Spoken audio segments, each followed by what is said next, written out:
بندے کو چاہیے کہ وہ اللہ تعالیٰ سے عبرت والی نگاہ مانگے، عبرت والا سوچنے والا دل مانگے، سوچنے والا دل ہو، عبرت پکڑنے والی نگاہ ہو، تو سچی بات ہے ایک ایک شے میں اسے ایسی شے نظر آئے گی جو اسے مالک تک پہنچا دے گی۔ سچی بات ہے جن لوگوں نے ان لکم فی الانعام العبرہ اس سے عبرت نہیں نہ پکڑی، وہ پھر دودھ بہا رہے ہیں اور پیشاب پی رہے ہیں۔ جانوروں میں ایک ایسا پل رکھا ہے، اس پل کو اگر تم پہچان لو تو فرمایا یہی پل تمہیں بارگاہ الہیہ تک پہنچنے والے پل تک لے جا سکتا ہے۔ اللہ الرحمن الرحیم وَإِنَّ لَكُمْ فِي الْأَنْعَامِ لَعِبْرَةً نُسْقِيكُم مِّمَّا فِي بُطُونِهِ مِن بَيْنِ فَرْثٍ وَدَمٍ لَبَنًا خَالِصًا سَائِغًا لِلشَّارِبِينَ۔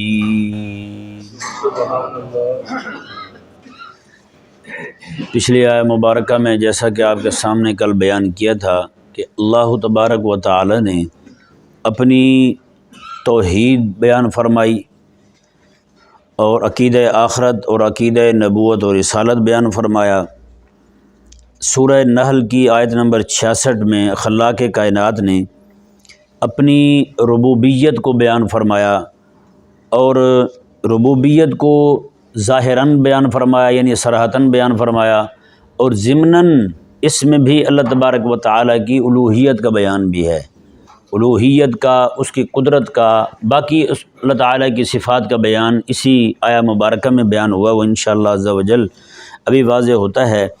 اللہ تبارک و تعالیٰ نے ارشاد فرمایا وَإِنَّ لَكُمْ فِي الْأَنْعَامِ لَعِبْرَةً، بے شک تمہارے لیے جانوروں میں عبرت کا سامان ہے۔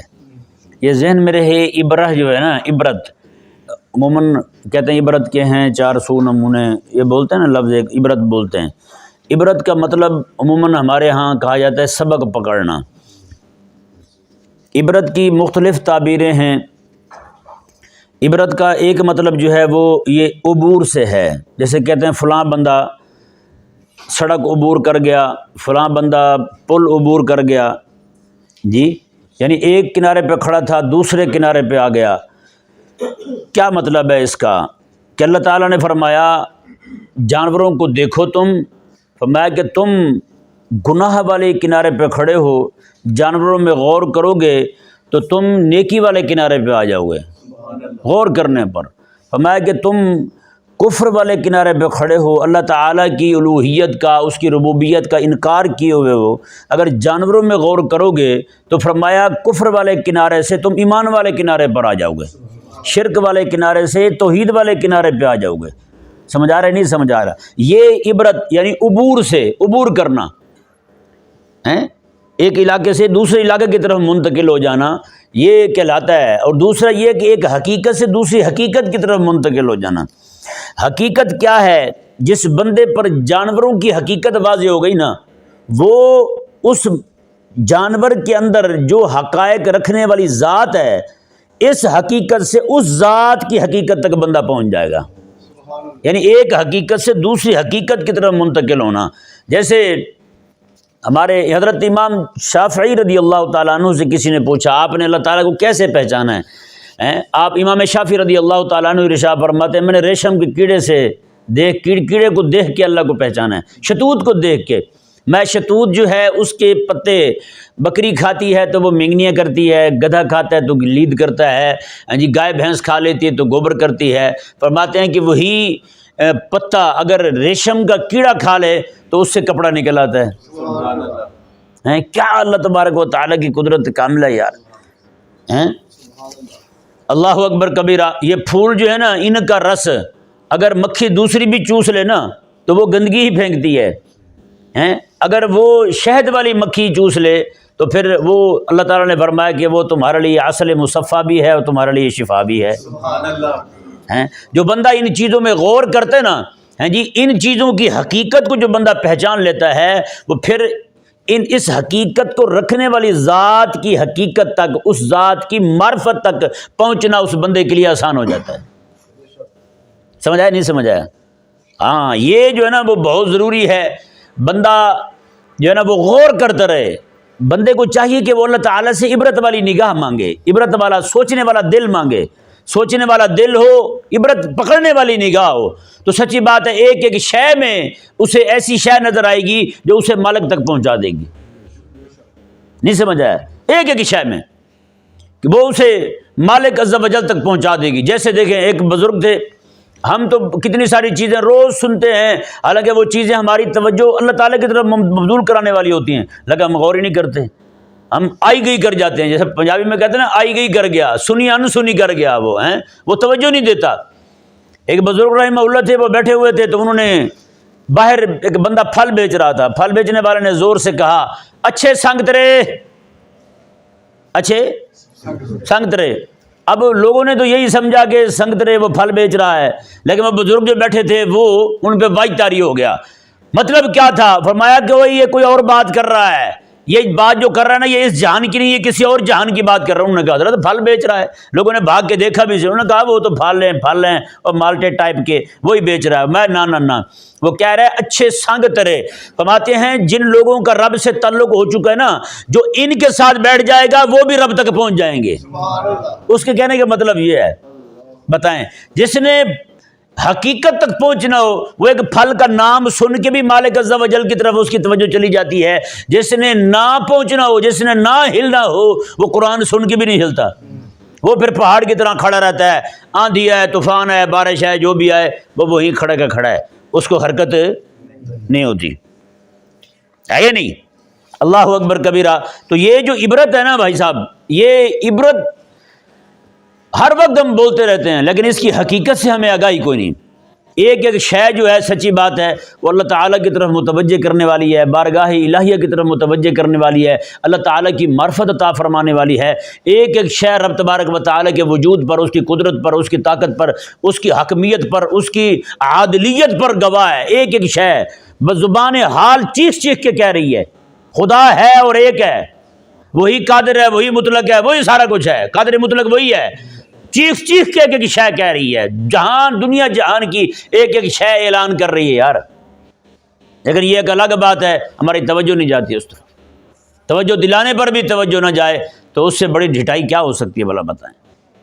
اب دیکھیں خلاق کائنات نے ارشاد فرمایا وَإِنَّ لَكُمْ فِي الْأَنْعَامِ الْعِبْرَةَ، میں بے شک جانوروں میں تمہارے لیے عبرت ہے، جانوروں میں تمہارے لیے عبرت ہے۔ ہم نے جانوروں میں ایک ایسا پل رکھا ہے، اس پل کو اگر تم پہچان لو تو فرمایا یہی پل تمہیں بارگاہ الہیہ تک پہنچنے والے پل تک لے جا سکتا ہے۔ ہاں یہ جو ہم نے ایک حقیقت رکھی ہے جانوروں میں اس حقیقت کو اگر جان لو تو وہ حقیقت تمہیں مجبور کرے گی، تم اس بات کو قبول کرنے کے لیے تیار ہو جاؤ گے کہ جس خالق اور مالک نے یہ سارا کچھ رکھا ہے وہی سارا کچھ ہے، وہی سارا کچھ ہے، بس اس کے علاوہ کچھ ہو سکتا نہیں ہے، کچھ بھی نہیں ہے بھائی۔ اللہ اکبر کبیرہ۔ دیکھیں جی اللہ تعالیٰ نے ارشاد فرمایا وَإِنَّ لَكُمْ فِي الْأَنْعَامِ الْعِبْرَةَ، بے شک تمہارے لیے جانوروں میں ضرور عبرت کا سامان ہے۔ نُسْقِيكُم مِّمَّا فِي بُطُونِهِ مِن بَيْنِ فَرْثٍ وَدَمٍ، اللہ تعالیٰ نے فرمایا ہم تمہیں پلاتے ہیں ما فی بطونی، جو ان کے پیٹوں میں ہے، من بین فرث ودم، فرمایا کہ وہ فرث گوبر، ودم اور خون، خون کے درمیان میں سے کیا پلاتے ہیں؟ لبن، دودھ، خالص سائغ، خوشگوار، مزے والا۔ اب بتائیں نا یہاں کو بندہ کسی کو گوبر میں دودھ ڈال کے دے دے کہ ادھر الگ کر کے دکھاؤ، لاکھ زور لگاتا رہے، اس کا ذائقہ الگ کر سکتا ہے؟ جو ذائقہ اس میں داخل ہو جائے گا۔ اللہ فرماتا ہے خون اور گوبر کے درمیان سے ہم دودھ نکال کے، وہ بھی خوش ذائقہ، مزیدار۔ یعنی یہ نہیں کہ جناب اللہ تعالیٰ نے دودھ تو دیا لیکن ساتھ گوبر کا ذائقہ بھی آ رہا ہے یا خون کی مہک بھی آ رہی ہے، بندہ منہ کو لگائے تو وہ جناب میدے میں جو کچھ ہے وہ بھی باہر آنے کو تیار ہو جائے۔ نا ایسا نہیں ہے یار، وہ قدرت کاملہ ہے نا اللہ تبارک و تعالیٰ کی، ہے جس نے جناب، اب بتائیں نا وہی گھاس ہے نا، پھلوں کا چھلکا ہی لے لیں، چلو پھل انسان کھاتے ہیں، وہی پھل جانور کھاتے ہیں، چلو باقی انسانوں کو چھوڑو، وہ نر بھی کھا رہی ہے، مادہ بھی کھا رہی ہے، نر بھی کھا رہا ہے وہی، مادہ بھی وہی کھا، خوراک ایک ہے، لیکن ایک جو ہے وہ صرف گوبر لیج پہ کھڑا ہوا ہے اور ایک جو ہے وہ دودھ دے رہی ہے۔ ہیں تازہ. یار اتنا جلدی تو کسی شے پروسیس بولتے ہیں, کسی شے کا اتنا تو پروسیس ان سے بھی نہیں ہوتا جتنا یہ ہوتا ہے. ہیں جی ایک اسی وقت تھوڑی دیر پہلے اس کو گائے کو بھینس کو کھل کھلاتے ہیں, بنولا کھلاتے ہیں, چوکر کھلاتے ہیں, لو جی 15 منٹ بعد دودھ نکالنے بیٹھتے ہیں تو دودھ میں فرق آ جاتا ہے, اتنا دودھ بڑھ جاتا ہے اس کا, ہے یا نہیں؟ ابھی بھی کسی کو سمجھ نہ آئے پھر ہیں. سچی بات ہے, جن لوگوں نے ان لکم فی الانعام العبرہ اس سے عبرت نہیں نہ پکڑی, وہ پھر دودھ بہا رہے ہیں اور پیشاب پی رہے ہیں. نہیں سمجھ آیا؟ وہ دودھ بہا رہے ہیں اور پیشاب پی رہے ہیں. اگر ان بدبختوں نے رب تبارک و تعالیٰ کے کہنے پر ایک بار غور کیا ہوتا, ہیں اندازہ لگائے نا, رب تبارک و تعالیٰ خون سے اور گوبر سے بالکل صاف ستھرا دودھ عطا فرما رہا ہے. یہ صاف ستھرا دودھ گندی نالی میں بہا کے پھر گوبر کھا رہے ہیں, پیشاب پی رہے ہیں. عبرت نہیں نہ پکڑی بھائی صاحب, عبرت نہیں پکڑی. اور وہی جو انگریز ہیں کچھ پیچھے وہ بھی نہیں رہے. دنیا جہان کا کافر جو ہے, ہر کافر گند کھانے پہ مجبور ہے, اور مجبور نہیں, مزے کے ساتھ کھا رہا ہے. مزہ بھی نہیں, انجوائے کر رہا ہے. کہتے ہیں کیا مزہ ہے یار اس ہیں. آپ ان کی ایک ایک جو ہے نا وہ خوراک دیکھ لیں, کیا سے کیا گندگی پڑی ہوئی ہے ان کی خوراکوں میں. چائنا والے جو ہیں جن کو آج ترقی یافتہ کہہ رہے ہیں, وہ کیا کھا رہے ہیں؟ کتے روسٹ کر کے کھا رہے ہیں, گندگی کھا رہے ہیں, غلاظت کھا رہے ہیں جی, بچھو ٹھوئے ہیں وہ کھا رہے ہیں, ان کی خوراکیں وہ کھا رہے ہیں. یہ ہے جی اللہ تبارک و تعالیٰ کی وحی سے دور ہونے کی سزا. جو بندہ وحی کے قریب آتا جائے گا, اللہ فرماتا ہے میں تیرے لیے اتنا قیمتی دودھ گوبر اور خون کے درمیان سے نکال کے تمہیں سائغ بھی دے رہا ہوں, خالص بھی دے رہا ہوں. یہ کہتا ہے مولا تیرا سائغ تیرا خالص دودھ جو ہے وہ مورتی پہ بہاؤں گا, گندی نالی میں جائے گا اور دریا میں سمندر میں بہا دوں گا میں, لیکن گوبر کے بسکٹ کھاؤں گا, گوبر کا شیمپو استعمال کروں گا, اور پیشاب جو ہے اس کو 7 اپ کے طور پر, لوگ 7 اپ پیتے ہیں, یہ بول اپ پیتے ہیں. اپ ہی ہو رہے ہیں نا جی کہ نہیں یار؟ ذرا غور کرے نا, گدھی جو ہے نا گدھی, وہ بھی اپنے بچے کو دودھ پلاتی ہے, پیشاب نہیں پلاتی. یہ کیسے پھر گدھی کے سکے ہیں؟ یہ بدبخت اپنے بچوں کو پیشاب پلا رہے ہیں. لا حول ولا قوت الا باللہ. اب کیا کہا جائے بتائیں؟ یہ سزا ہے میرے رب تبارک و تعالیٰ کی بارگاہ سے دھتکارے جانے کی. ہیں وہ کہا ہے نا امام نے کہ تیرے در سے جو یار پھرتے ہیں وہ در بدر یوں ہی خار پھرتے ہیں, وہ یوں ہی خجل خوار پھرتے ہیں. تیرے در سے جو یار پھرتے ہیں جی وہ یوں ہی موت پیتے پھرتے ہیں. اللہ اکبر کبیرہ. دیکھیں جی اللہ تبارک و تعالی اگر انہوں نے ان لکم فی الانعام العبرہ اس آیہ مبارکہ کو پڑھ کر کے عبرت پکڑی ہوتی تو ان کی معرفت جو ہے وہ معرفت انعام سے معرفت الہیہ تک پہنچنی تھی. پھر اللہ تبارک و تعالیٰ فرماتا تم میرے بندے ہو گئے ہو, لہذا تمہیں پاکیزہ غذائیں تمہیں کھلاؤں گا. وہ پاکیزہ غذائیں جو ہیں بتائے گا میرا حبیب دوں گا, میں تمہیں, میں دوں گا تمہیں, میرا حبیب بتائے گا تمہیں. لیکن وہ حبیب کے دروازے پہ آئے نہیں, رب تبارک و تعالیٰ کو مانا نہیں, مورتیوں کے سامنے جا گرے ہیں. تو اللہ تبارک و تعالیٰ نے ان کو پھر یوں ذلیل کیا ہے, فرمایا کہ دودھ جو ہے وہ اہل ایمان کے لیے ہے, موت جو ہے وہ اہل شرک کے لیے ہے, اہل کفر کے لیے ہے, بدبختوں کے لیے ہے. اللہ اکبر کبیرہ. دیکھیں جی اصل میں یہ جو بیان کیا جا رہا ہے نا, یہ خالصتاً اہل عرب لوگ جو ہیں, چونکہ ان کی غذا دودھ اور کھجور, اس سے آگے کوئی غذا نہیں تھی ان کی, یہ مکمل غذا تھی. ٹھیک ہے نا جی, مکمل غذا تھی ان کی دودھ اور کھجور. بس جیسے میں نے پہلے بھی بتایا تھا, کھجور جو ہے وہ تو جیسے ہم بھی پرانے زمانے میں دیکھتے رہے ہیں کہ گھروں میں مٹی کے برتن ہوتے تھے, ان میں کھجوریں جمع کر لیتے تھے, وہ پھر کھاتے رہتے تھے. روٹی بھی کھجور کے ساتھ کھاتے تھے. ٹھیک ہے نا, سچی بات ہے, روٹی بھی کھجور کے ساتھ کھا لیتے تھے دوپہر میں یا کسی بھی وقت میں کھجور کے ساتھ روٹی کھاتے تھے, یا نہ بھی ہوتی روٹی تو کھجور کھا کے اوپر سے دودھ پی لیتے تھے یا پانی پی لیتے تھے. اس طرح کا ہوتا تھا. وہ میں نے آپ کو کئی بار روایت سنائی ہے. میرے آقا علیہ السلام جب تبوک جا رہے تھے نا تو 30,000 سے زائد صحابہ کرام تھے, کھجوروں کے کچھ توڑے تھے. وہ جب ختم ہونے لگے نا, میرے آقا علیہ السلام نے فرمایا صحابہ یہ کھجور کی گٹھلیاں پھینکنا نا, یہ جب تمہیں دوبارہ بھوک لگے نا یہی تم نے چوسنی ہے. جب بھوک لگے تو یہی چوسنی ہے تم نے. تو بتائیں ایک غذا ہی تھی نا. اللہ تبارک و تعالیٰ نے ان کو فرمایا, مکے والوں کو, عرب والوں کو فرمایا رب تبارک و تعالیٰ نے, میں کہ یہ دودھ جو ہے یہ ہم تمہیں عطا فرما رہے ہیں. مطلب یہ تھا اللہ تبارک و تعالیٰ ان کو اپنی معرفت عطا فرمانا چاہتا تھا. میں کہ یہ تمہاری غذا جو ہے یہ دیکھو نا, رب ہم ہیں تمہارے, الہ تمہارے کوئی اور ہیں بھی, رب میں ہوں تمہارا. روٹی دینے والا جو سب سے زیادہ قیمت ہے. دیکھیں نا انسان کے لیے ہوا کے بعد سب سے پہلے پانی ضروری ہے نا. سب سے پہلے ہوا زیادہ ضروری ہے. پانی کی زیادہ پیاس لگتی ہے, سانس زیادہ لیا جاتا ہے, سانس زیادہ لیا جاتا ہے تو ہوا زیادہ ضروری ہوئی. تو ہوا کے بعد سب سے پہلے دودھ زیادہ ضروری ہے, پانی زیادہ ضروری ہے. پانی زیادہ ضروری ہے تو پانی کے بعد دودھ زیادہ ضروری ہے. تو اللہ تبارک و تعالیٰ نے وہی ترتیب رکھی ہے, یہاں وہی ترتیب رکھی ہے اللہ تبارک و تعالیٰ نے.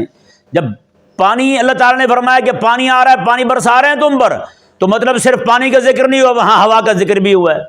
ظاہری بات ہے بادلوں کو تو ہوا اٹھاتی ہے, ضمناً ہوا کا ذکر آ گیا, پھر پانی کا ذکر آ گیا, پھر دودھ کا ذکر آ گیا. اللہ نے فرمایا کہ پانی ہوا ہم دیں تمہیں زندہ رکھنے کے لیے, پانی ہم دیں تمہیں زندگی بخشنے کے لیے, دودھ ہم دیں تمہاری غذا پوری کرنے کے لیے, اور سجدے کے لائق کوئی اور ہو. جھکو کو تم کسی اور کو جا کے, کیسے احمق لوگ ہو تم بھی تو ہیں. اللہ اکبر کبیرہ. اللہ تبارک و تعالیٰ نے ارشاد فرمایا جی دیکھیں چونکہ ان کی غذا دودھ تھی تو اس لیے اللہ تبارک و تعالیٰ نے دودھ کا ذکر فرمایا, دودھ کا ذکر فرمایا.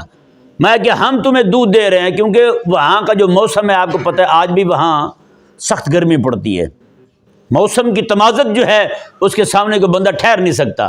اللہ اکبر کبیرہ. خلاق کائنات نے ارشاد فرمایا کہ ہم نے تمہیں دودھ عطا فرمایا گوبر اور خون کے درمیان سے, خالص بھی ہے, سائغ بھی ہے, سائغ خوش ذائقہ ہے, للشاربین پینے والوں کے لیے. کن کے لیے؟ پینے والوں کے لیے. خلاق کائنات نے فرمایا کہ یہ غذا دینے والے ہم ہیں تو لہٰذا عبادت کے لائق بھی ہم. ضمناً الوہیت کا مسئلہ بھی ثابت ہو گیا. یہاں ایک مسئلہ اور بھی ذرا غور سے سماعت فرمائیں. جیسے میں نے کل آپ کے سامنے بیان کیا تھا کہ اللہ تبارک و تعالیٰ دو متضاد چیزوں سے انسان کا مقصود نکالتا ہے. آسمان اور زمین دونوں کا جوڑ کوئی نہیں, لیکن ان دونوں کے ملاپ سے مطلب دونوں کی جو ہے نا وہ مفردات لگا لیں, جو بھی کہہ لیں, دونوں سے اللہ تبارک و تعالیٰ انسان کے لیے کیسی کیسی نعمتیں عطا فرما رہا ہے. زمین جو ہے وہ گندم کو اگا رہی ہے, آسمان کا سورج اسے پکا رہا ہے. زمین جو ہے کھجور کو اگا رہی ہے, خربوزے کو اگا رہی ہے, ہندوانے کو اگا رہی ہے, اور آسمان کا چاند جو ہے اس میں مٹھاس ڈال رہا ہے یا نہیں؟ اب ذرا اندازہ لگائیں نا, جو چاند خربوزے میں میٹھا میٹھا ڈال رہا ہے, جو چاند کھجور میں میٹھا ڈال رہا ہے, وہی چاند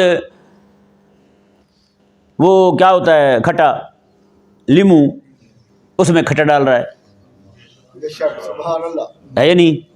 کوڑ تمہیں میں کوڑ ڈال رہا ہے, کوڑ سمجھتے نا, ہاں کڑواہٹ ڈال رہا ہے اس میں. تو مطلب کیا ہے, شے تو ایک ہی ہے, شے ایک ہی ہے, تاثیریں الگ الگ ہیں, مطلب کوئی ذات ہے. اللہ اکبر کبیرہ. یہاں بھی دیکھیں اللہ نے فرمایا کہ خون اور گوبر کے درمیان سے تمہیں دودھ دے رہے ہیں, خون اور گوبر کے درمیان سے تمہیں دودھ دے رہے ہیں. خون کا گوبر کا کیا تعلق ہے یار آپس میں؟ ویسے آپس کی بات ہے, سوچنے والی بات ہے, کیا تعلق ہے ان کا؟ آپس میں متضاد چیزیں ہیں. اللہ نے فرمایا کہ یہ دونوں متضاد چیزیں ہیں, انہی دو متضاد چیزوں کے درمیان سے ہم کیسی چیز تمہیں عطا فرما رہے ہیں. سبحان اللہ. کوئی ذات ہے ایسی جو متضاد چیزوں سے انسان کی مقصد کی چیز کو نکال رہی ہے؟ اللہ تعالیٰ نے فرمایا وہ میں ہی ذات ہوں, وہ میں ہی ذات ہوں. اب دیکھیں ربوبیت کا مسئلہ بیان ہو رہا تھا, درمیان میں الوہیت کا مسئلہ بھی آ گیا. اللہ تبارک و تعالیٰ کے قادر مطلق ہونے کا مسئلہ بھی آ گیا، اس کے خالق ہونے کا مسئلہ بھی آ گیا، اس کے مالک ہونے کا مسئلہ بھی آ گیا، سارے مسائل یہی سے حل ہو گئے۔ اللہ اکبر کبیرہ۔ یہ ترجمہ سماعت فرمائیں۔ اللہ تبارک و تعالیٰ نے ارشاد فرمایا ان لکم فی الانعام العبرہ، بے شک تمہارے لیے جانوروں میں عبرت کا سامان ہے۔ نسقیکم مما فی بطونہ من بین فرث ودم، اللہ تعالیٰ نے فرمایا کہ ہم تمہیں پلاتے ہیں جانوروں کے پیٹوں سے، خون، گوبر اور خون کے درمیان سے، لبن خالص اور سائغ، لبن خالص خالص دودھ، اور سائغن للشاربین، پینے والوں کے لیے خوش ذائقہ ہوتا ہے، پینے والوں کے لیے خوش ذائقہ ہوتا ہے۔ اب ذرا اندازہ لگائیں کیسی گفتگو آپ کے سامنے ہوئی ہے، اس میں اللہ تعالیٰ کی توحید بیان ہو گئی، ربوبیت بیان ہو گئی، اس کی خالقیت بیان ہو گئی، مالکیت بیان ہو گئی، ہاں جی، یہ ساری چیزیں آپ کے سامنے بیان ہو گئی، کھول دی گئی آپ کے سامنے۔ اگر یہی بندہ جو ہے نا ایسے ترجمہ یا اکیلا پڑھ لے تو وہ تو یہی کہے گا جی دیکھو جی اس میں تو ڈیری ملک ہیں اور ڈیری پروڈکٹس ان کی باتیں چل رہی ہیں ساری ہیں، تو لہٰذا جو گجر برادری ہے ان کو سرخ سلام بھائی ہیں، یہ ان کی محنت سے ہم تک یہ پہنچ رہی ہے، خدا کے بندو نہ کرو یار ہیں۔ قرآن کریم میرے مالک عز و جل نے جس لیے نازل فرمایا نا اس کو اسی کے لیے رہنے دو یار ہیں۔ اللہ تبارک و تعالی سمجھنے کی توفیق عطا فرمائے۔